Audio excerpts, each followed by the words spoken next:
Hola a todos, bienvenidos a Filosofía Clase B, yo soy Oscar. Me han criticado por el clickbait de la semana pasada, que dije video reacción a los resultados de las elecciones.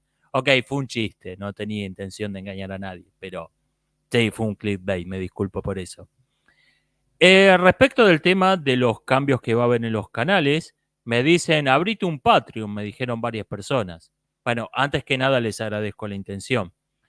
No tengo un problema económico, no es por eso que no voy a tener que estoy en serios problemas económicos, estoy trabajando 24 horas al día, no tengo tiempo para dedicar a los canales. No, no es eso. Estoy metido en otros proyectos pasionales, en otros proyectos vocacionales que en este momento me están interesando más que los canales de YouTube. Por eso, bueno, filosofía clase B, no la verdad que me toma un rato hacer la lista de temas, grabar el video y subirlo. No, nunca tuvo un gran esfuerzo. Pero filosofía de película sí me toma un trabajo hacer los videos y realmente no le estoy dedicando ni tiempo ni pasión a filosofía de película y como alguien me dijo honestamente, noté el bajón de calidad últimamente. Sí, el público no es tonto, el público lo nota. Y no quiero eso. No es un problema económico, no es un problema económico, gracias. Y por otra parte, si en algún momento me voy a poner a hacer algo más cinematográfico, a filmar algo en formato de ficción, no de documentales con imágenes de archivo tomadas de internet o videoblogging como lo que estoy haciendo ahora, si me pongo a hacer algo más cinematográfico, póngale la firma que los voy a manguear, le voy a pedir de todo. Patreon, GoFundMe, equipos, el que te le voy a pedir al que tenga equipos, el que pueda hacer de extra, el que tenga alguna locación que me sirva, póngale la firma que les voy a pedir de todo. Así que ya van a tener tiempo, si tienen ganas, el que tenga ganas de colaborar con el canal ya va a tener tiempo, pónganle la firma. De momento, para hacer lo que estoy haciendo, que es videoblogging, estoy usando un equipo totalmente low cost y low tech. Es la cámara de la laptop, el micrófono creo que fue lo único que compré. Eh, las luces me las regalaron unos seguidores, una fan del canal, muchas gracias, aprovecho para recordarlo. Eh, no, no es algo que no es un problema económico. Eh, Me dicen sobre qué pienso de la reunión de Macri con Milei, la tranza de los tres partidos. Es algo que yo lo comenté al día siguiente de las PASO, de las elecciones abiertas en Argentina. Cuando se perfiló este perfil de... Hay tres partidos, cada uno de los cuales tiene un 33% del electorado. Obviamente no fue tan matemático, pero la idea era esa. Yo comenté que el sistema de tres partidos no me gustaba. Lo comenté el otro día. El sistema de tres partidos no me gusta por esto, porque no podés gobernar con el 33% de los votos. Entonces tenés que salir a transar. Por lo tanto, el sistema de tres partidos termina siendo un sistema de partido único con pasos extras añadidos. Es el gobierno de la coalición, estamos todos de acuerdo, el sistema de tres partidos. Que esto recibí algunas críticas de seguidores de Milei con un elevado nivel crítico, haciendo comentarios como la tenés adentro, zurdito, pero digan lo que quieran estos destacados intelectuales. En todo país que tiene un sistema de tres partidos pasa lo que está pasando en Argentina en 2023. Hay que nadie puede llegar al gobierno solo, entonces tiene que transar. Y las tranzas terminan haciendo que todos los partidos sean lo mismo. Ni hablemos de que desde el vamos no había grandes diferencias. Pero además el sistema de tres partidos te lleva a que nadie puede gobernar solo, entonces tienen que formarse coaliciones de gobierno. Termina siendo la coalición, estamos todos de acuerdo.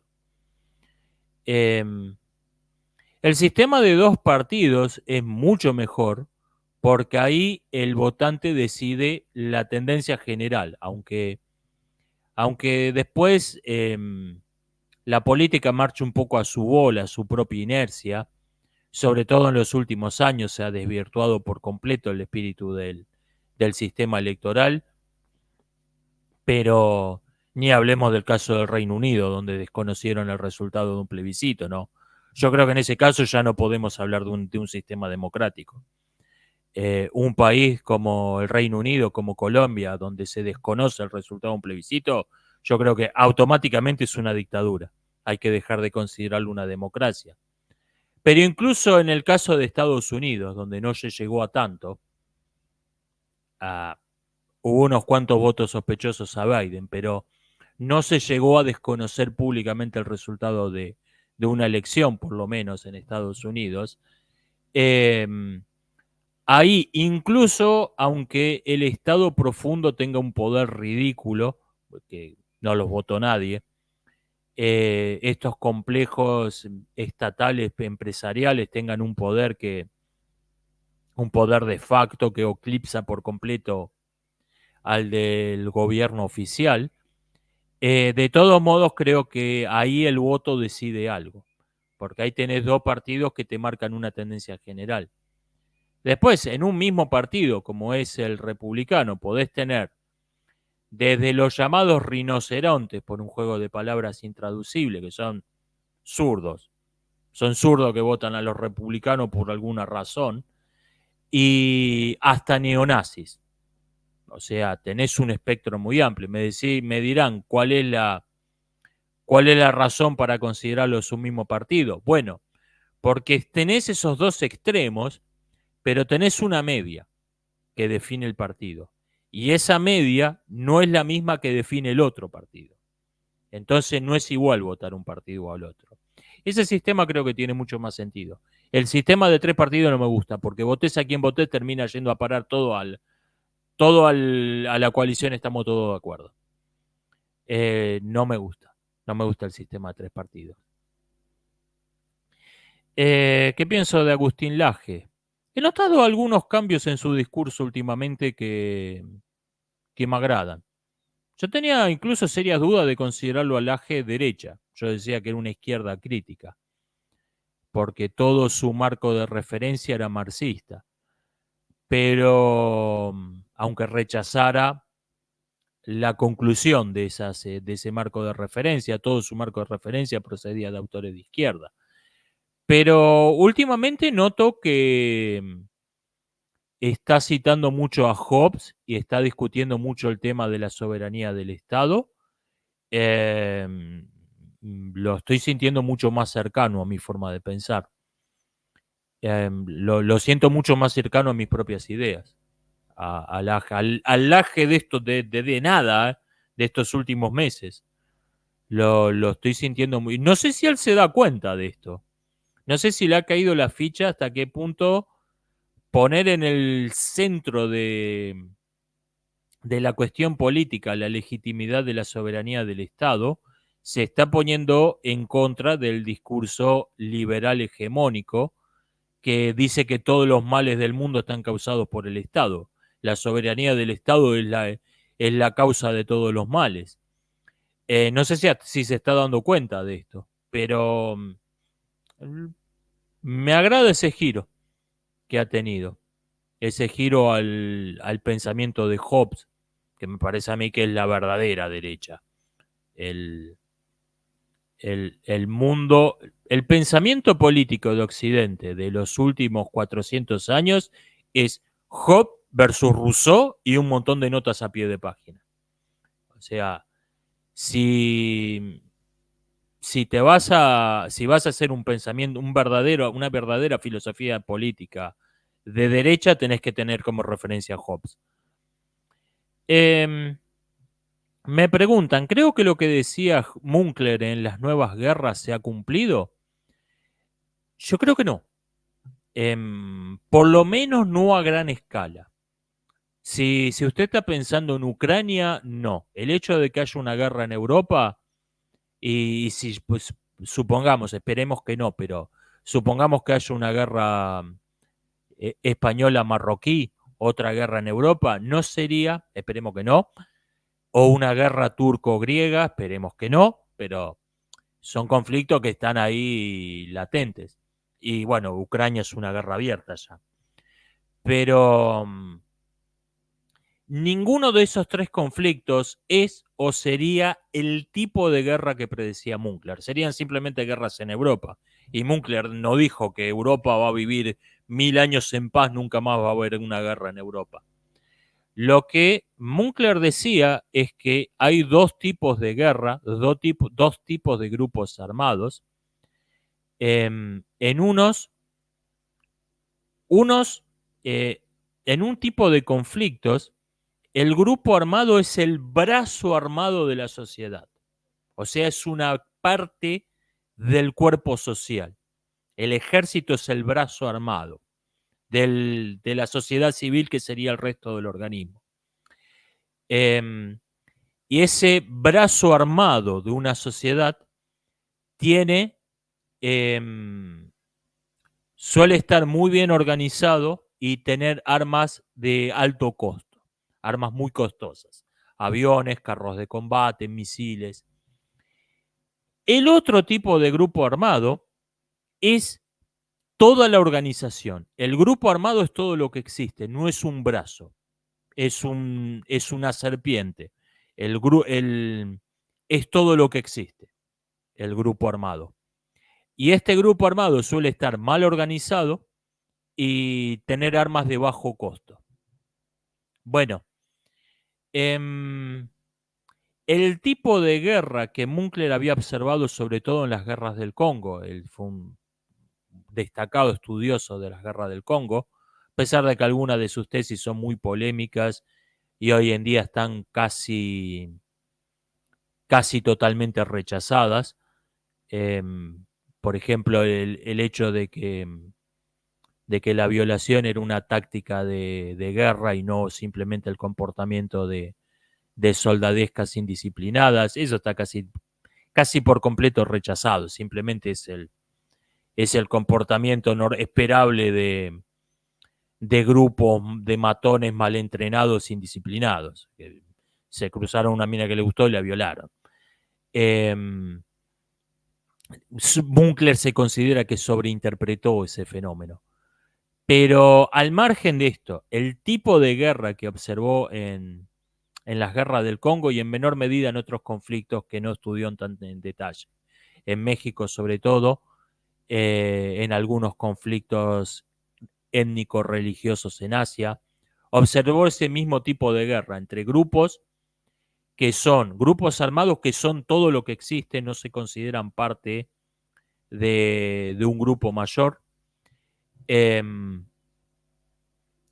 y ese grupo considera a la población del lugar donde viven como un recurso, o como algo que está para ser explotado, o como algo que está ahí.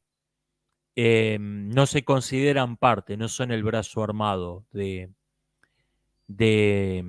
esa sociedad. Y por cierto, no es lo que define el grupo, el tener armas baratas no es lo que define este tipo de grupos, porque puede ser un estado pobre que tenga armas baratas y sin embargo tenga el mismo rol social tengan las Fuerzas Armadas que tienen en un ejército, en una gran potencia.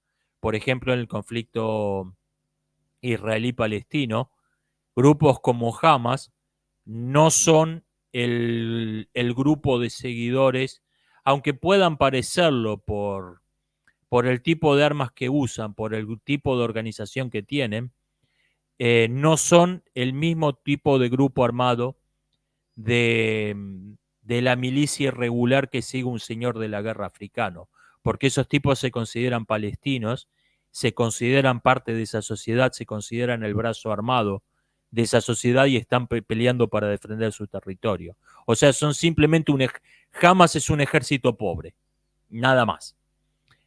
Por eso tiene los rifles soviéticos de la época de la Guerra Fría, los lanzacohetes en reemplazo de artillería, usan el mismo tipo de arma que los señores de la guerra de África o que los cárteles de la droga en México, pero no son el mismo tipo de organización bélica.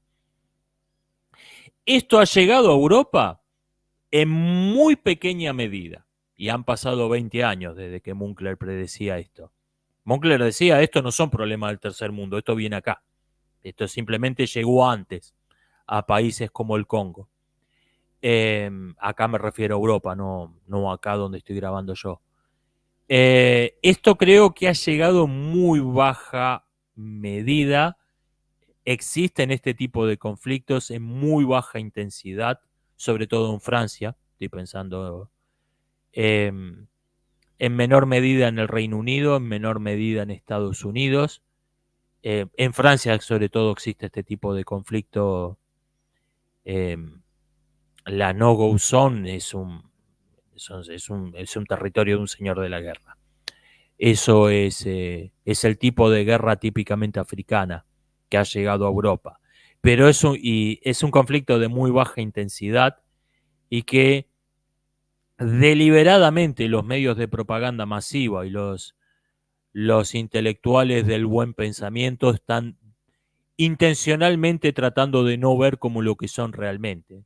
Te dicen que no hubo disturbios raciales por la brutalidad policíaca en un problema racial de supremacismo blanco. Están tratando de no verlos como lo que son realmente esos conflictos. Pero los enfrentamientos civiles que están pasando en Francia es el mismo tipo de guerra de décadas en África. Si llenás un país de africanos, ¿qué esperabas que iba a pasar? Te convertís en África. Eh, pero es un conflicto de muy baja intensidad. Es un conflicto de muy baja intensidad. O sea que la respuesta, la respuesta corta sería no. Münkler no se ha demostrado que tuviera razón todavía. Pero hay indicios que van en esa dirección. Y ciertamente Ucrania no es uno de ellos. Ucrania es una guerra vintage. Es una guerra del siglo XX que se está peleando en 2022-2023. Pero es una típica guerra del siglo XX.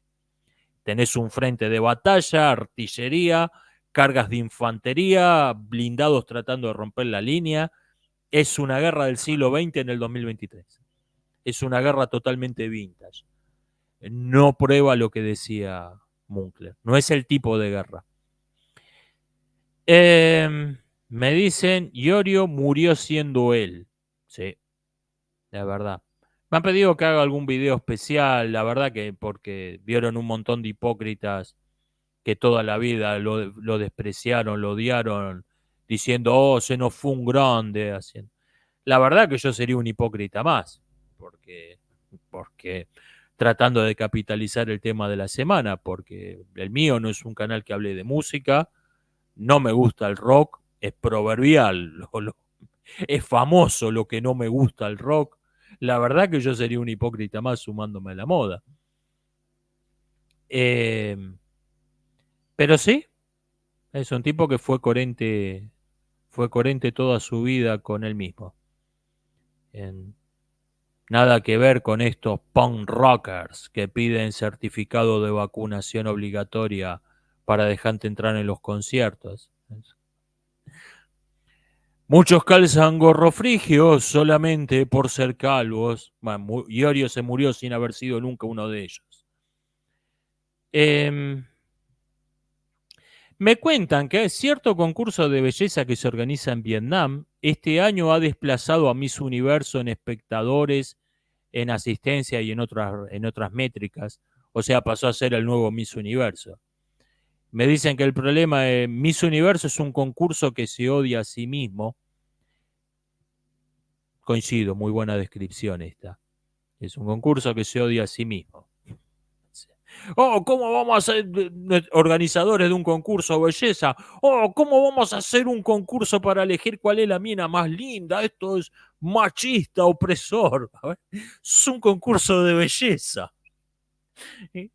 Es un concurso que se odia a sí mismo. Me dicen que se acordó de algo que yo dije, que una cosa no puede tener dos fines. Bueno, lo dijo antes y mejor que yo Aristóteles esto. La finalidad es lo que define una cosa. Una cosa se define por su fin.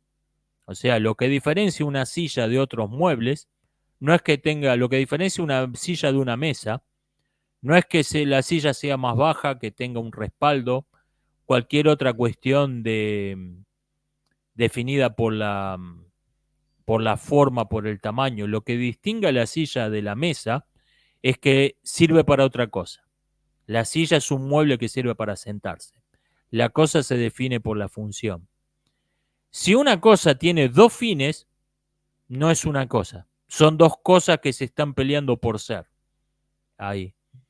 Y lo que ocurre cuando una institución social, una institución política, eh, una organización de cualquier tipo tiene dos fines, es que uno va, no es que, bueno, vamos a tratar de llegar a un acuerdo, esto puede ocurrir a corto plazo, un año, dos, vamos a tratar de llegar a un acuerdo, vamos a tener este fin, pero vamos a tener también este otro fin. Rápidamente, en 1 o 2 años, uno de esos fines desapareció. Cuando una cosa adopta un segundo fin, el primer fin desaparece rápidamente, el que era el fin original, rápidamente desaparece. No puede tener dos fines una cosa. Si algo es un concurso de belleza, no puede ser también una plataforma política para predicar la ideología de género. Lo puede ser un año, dos. Al tercer año va a ser una plataforma política donde te aparece una gorda rascándose porque el concurso de belleza quedó totalmente en el olvido. Que eso alguna vez fue un concurso de belleza. Ahora es una plataforma política de la ideología de género. Nada puede tener dos fines. Por eso, cuando en una institución te dicen que van a adoptar un segundo fin, algo que es incompatible con el fin por el que fue creada esa institución, que esto engañosamente parece ser una cosita de nada, nada tiene que provocar una reacción más extrema, provocar una resistencia mayor que aceptar ese segundo fin incompatible. Porque lo que te están proponiendo, o sea, vos tenés una escuela de fútbol y te dicen, che, está buena la escuela de fútbol, pero vamos a los jueves a la tardecita que la cancha de fútbol está sin uso, vamos a hacer una reunión para hablar de la política del partido. Bueno, eso que parece una cosita de nada, que está aprovechando un hueco donde de todo modo no estabas usando nada, lo que te están proponiendo es, esto tiene que dejar de ser una escuela de fútbol, tiene que pasar a ser un comité del partido. Eso es lo que te están diciendo. Te están diciendo, esta institución tiene que dejar de existir. Por eso cuando te dicen algo que contradice el fin, tiene que provocar la resistencia más extrema. Por eso a mí me importan poco las políticas económicas y cuestiones que, que suelen inspirar. ¿Qué opinás del libre mercado? ¿Qué sé yo? Depende. A veces sirve, a veces no sirve. Si sirve estoy a favor, si no sirve estoy en contra. Es un medio. La apertura al comercio es un medio, no es un fin.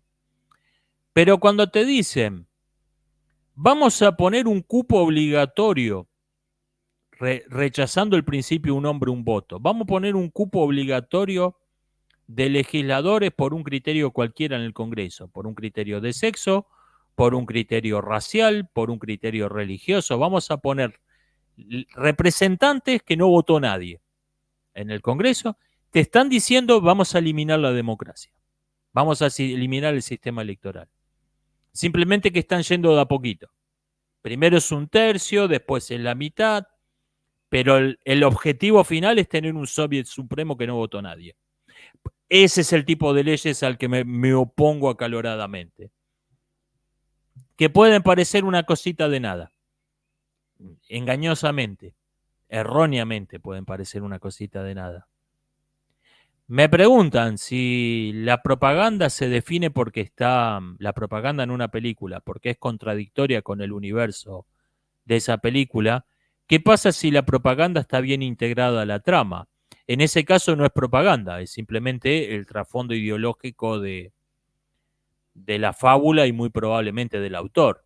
Esto casi siempre va junto, aunque a veces el autor ha inventado una fábula que si la pensaba un poco mejor, por ahí no le gustaba mucho lo que implicaba. Esto ha pasado. Pero en ese caso es el trasfondo ideológico de, es el trasfondo ideológico de la historia. Por eso yo rechazo que la idea del arte apolítico. Yo no creo que exista tal cosa. Si vos estás inventando un mundo de fantasía, estás diciendo qué está bien, qué está mal en ese mundo, qué funciona, qué no funciona, eso es una ideología, llamalo como quieras. Y me parece totalmente lícito eso. Em, Estés o no de acuerdo con lo que dice el, por ejemplo, a ver, el universo de Tolkien, el universo del Señor de los Anillos, es monárquico. Esto no podés ver eso fuera del marco de referencia, pero no monárquico en el sentido de que el héroe diga, tenemos que tener un rey, la república no sirve, eso sería propaganda. Es esencialmente monárquico. La visión del mundo que tiene es monárquica. ¿Por qué? Porque era un monárquico el autor. Perfectamente lícito esto. Eso no es propaganda. La propaganda tiene esta forma. Vamos a escribir una historia donde el bueno sea H y el malo sea B. Entonces, ¿qué pasa? O sea, una especie de reflejo pavloviano. Te quieren crear una asociación de ideas. El bueno es H, el malo es B. Pero lo que ocurre acá es que necesariamente hay una doble moral. Porque por un lado tenemos la moral por la que nos dicen que un personaje es bueno y el otro personaje es malo, por el que uno es el héroe y el otro es el villano. Eso es una moral que se sostiene sola y que se podría haber sostenido sin ese mensaje ideológico, ese mensaje de propaganda. Y ahí viene la propaganda. El bueno es H y el malo es B. Y ahí tenemos otra moral que dice que H es preferible a B. Este doble discurso es el que caracteriza la propaganda. Por eso, la propaganda funciona mejor en una historia que no tiene moral propia, en una historia que es neutra, que ha sido vaciada de todo contenido ideológico propio. Y cuando no se tomó esta precaución de vaciar la fábula de un contenido ideológico propio, a veces se produce una contradicción brutal entre la moral que define quién es el héroe y quién es el villano y el discurso de propaganda del H es bueno, B es malo. A veces hay una contradicción brutal entre un discurso y el otro. Y tenemos esta doble moral es lo que caracteriza la propaganda. Y si no, como ha pasado en el Hollywood de los últimos 3, 4 años, muy poco tiempo atrás, se decide eliminar el discurso del bien y del mal y decir, simplemente poner la pseudo moral, la falsa moral de propaganda como el tema central. H es mejor que B. Aunque H sea malo y B sea bueno, esto no importa. En ese caso tenés un villano disfrazado de héroe. Ejemplo, cualquier película de Disney, Marvel, Pixar de los últimos años. O Warner también. Tenés villanos disfrazados de héroe, a veces literalmente, como Batwoman. O la o la o Iron Man, la Iron Man aborigen witch y lesbiana, no me acuerdo cómo se llama, son villanos disfrazados de héroe. Y si no, en estos casos es literal, esos son villanos disfrazados de héroe, literalmente. Pero si no, tenés esto como en The Orville, que en la primera temporada le había gustado mucho a los fans de Star Trek porque decían que se parecía más a la Star Trek que lo que se llama Star Trek. Pero sobre todo en la tercera temporada, esos tipos son villanos disfrazados de héroes. Esos tipos son los malos.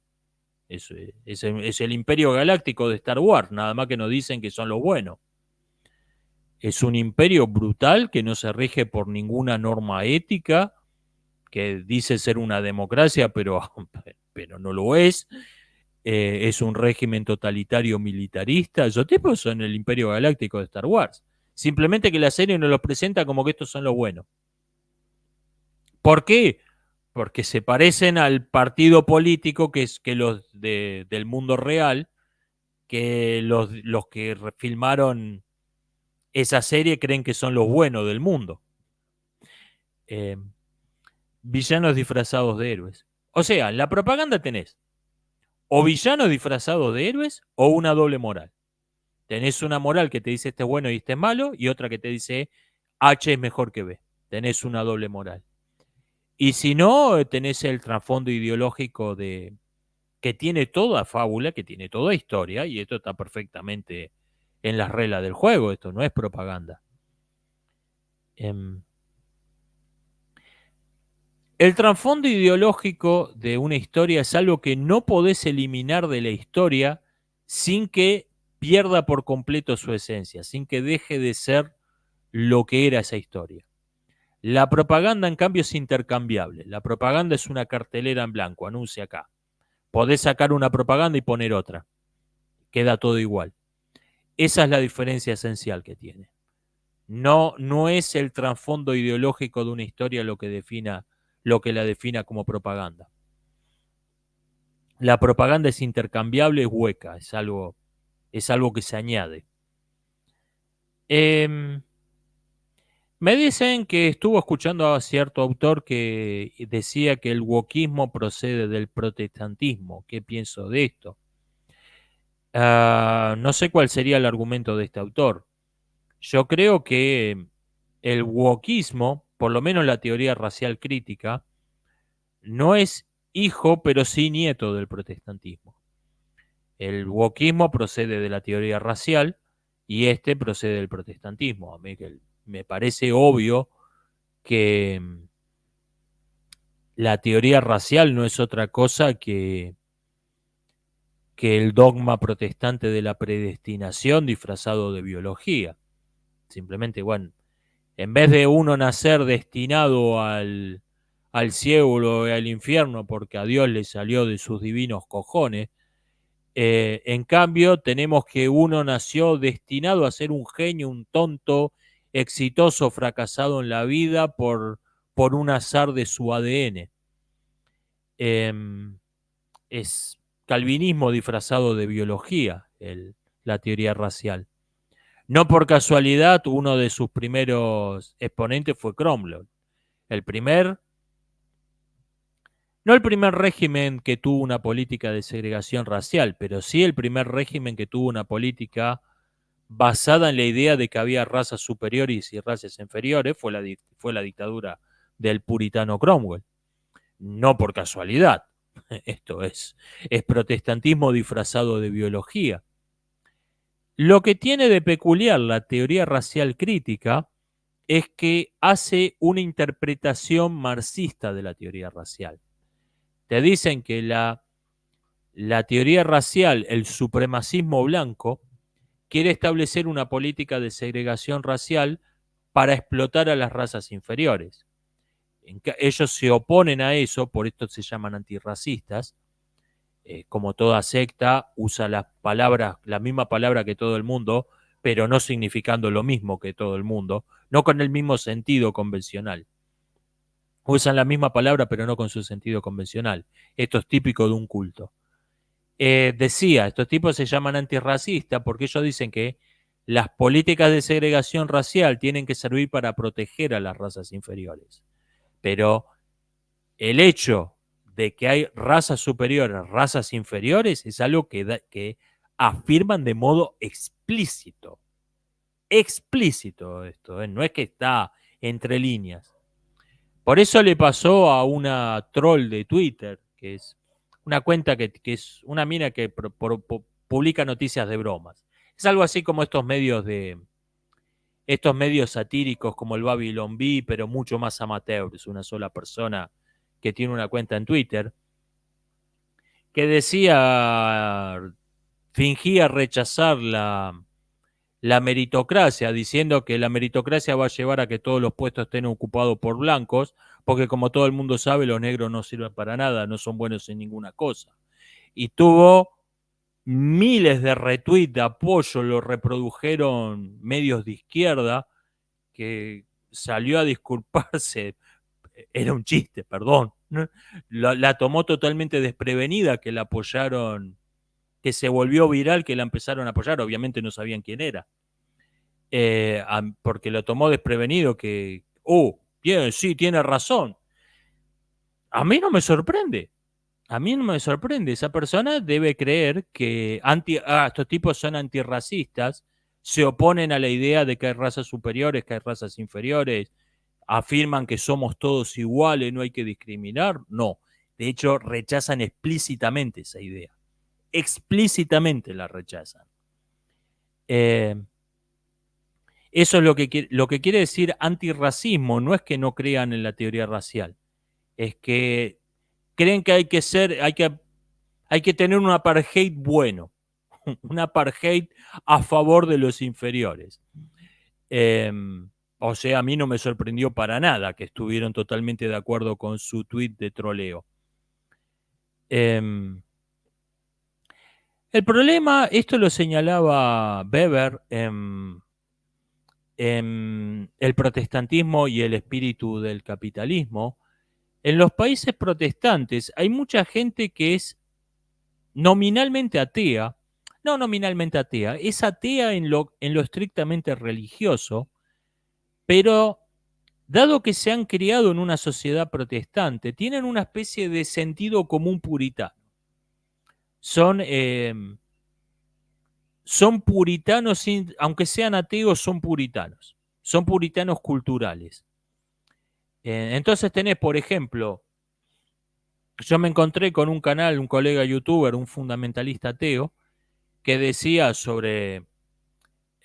respondiendo a quienes dicen que en el ateísmo la vida no tiene sentido, que de acuerdo a la teoría de Darwin, cada uno de nosotros es hijo de miles de millones de seres vivos exitosos en la lucha por la supervivencia. Y yo le pregunté, ¿y qué con eso? ¿Por qué me tendría que importar a mí? O sea, en mis antepasados monos había un mono que tenía una mano más larga que otro mono que tenía la mano más corta. El mono con la mano más larga alcanzó frutas más altas, se alimentó mejor, tuvo más descendencia y por eso yo tengo los brazos más largos que si descendiera del mono con los brazos más cortos. Porque eso tendría que ser motivo de orgullo. Porque yo tendría que decir, mírenme, soy descendiente de miles de millones de seres exitosos. ¿Por qué? ¿Cuál es el mérito? ¿Qué pasa? En